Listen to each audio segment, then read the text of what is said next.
All right, we are going to talk about DHEA's effect on testosterone as we age and the hormonal and metabolic consequences of aging. And you can see on the bottom here, I have the PMC number, which if you just go to your Google machine and you put in 802-800896, you'll get the research study that I'm referencing. It's hormonal and metabolic changes as we age. So the effect of age is generally less muscle and less movement. The researchers talked about those 2 points, how as we get older, as we move less, we have less muscle, but less muscle causes us to move less. And a big factor they looked at was DHEA, which is a hormone that is legally available. You can buy it anywhere. We know it declines about 2% at age 30. And this is a both male and female issue. Uh, you'll see lower here, I don't want to jump ahead, but lower DHEA is the same symptoms as low testosterone. So people going into medical clinics for hormonal help, testosterone help, spending hundreds of dollars a month on testosterone patches, DHEA being low is roughly the same symptoms as low testosterone. You see this in pre and postmenopausal women as well. And I have worked with a lot of athletes. I have looked at a lot of blood work where people have low testosterone and gain muscle. But when people have low DHEA, they suffer many of the same symptoms that people indicate as low testosterone. So it declines 2% after the age of 30 each year. The declines generally depend on the lifestyle. Like, what's your sleep quality like? What's your recovery like? How many times are you working out? Are you smoking? Are you drinking? All of that matters. All of that's important.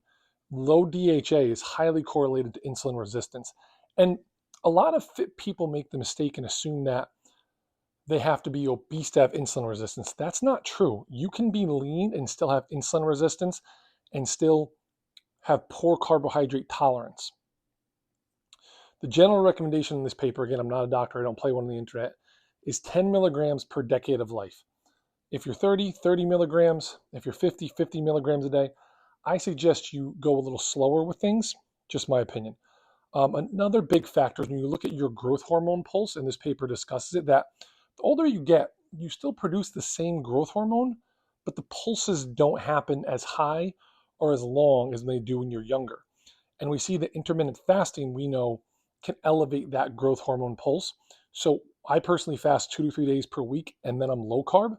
So I fast for about 16 hours those days, and then I'm low carb. The rest of the week, again, to drop body fat while I'm training. Hormonal changes change metabolism. So I didn't stutter there. As your hormones change, your metabolism changes. It's not vice versa. It's not that, oh, you're getting older and your thyroid's messed up, or oh, you're getting older and your metabolism magically gets slower. That is largely indicative of less muscle and less movement. So because you have hormonal issues, either due to lifestyle, you're not sleeping, you're stressed, you're overweight, that is the single biggest predicator of metabolic health. A huge way around it is high intensity activity. I'm not telling you that you have to go win CrossFit, but challenge yourself, push yourself, whether it's you're going out for a walk with a weight vest, or you're getting on an assault bike, or you're bodybuilding 4 or 5 days a week and then doing cardio, whatever it is, you have to do it consistently. Controlling cortisol is huge. So the biggest thing is sleep. If you're not sleeping, no matter what herbs or potions you take, your cortisol is going to be out of whack. You have to sleep. Eat less caffeine. Drink less caffeine, rather. The more caffeine you have, the more cortisol you're going to have floating around your body. Caffeine increases cortisol's lifespan, and there are 4 times more cortisol receptors than any other hormonal receptor. So you will hold on to body fat there. You'll be bloated. Less social media. Don't stare at your phone till you go to bed. Don't be consumed with your phone. I know that's where you're consuming this content. Cold showers are helpful. Cold showers, getting morning sunlight, vitamin D lamps, red light lamps, all of that is important as well. A few supplements, fish oil, rhodiola. I didn't have space, but I put ashwagandha here. I'd put cordyceps here. I'd put phosphatidylserine. Anything that calms you down. I'd put L-theanine, 5-HTP, tryptophan. And this is magic that I don't think people pay attention to enough. how much protein do you eat? Like spend a day on the weekend and just write down every gram of protein you eat. You will be surprised to learn that you undereat protein.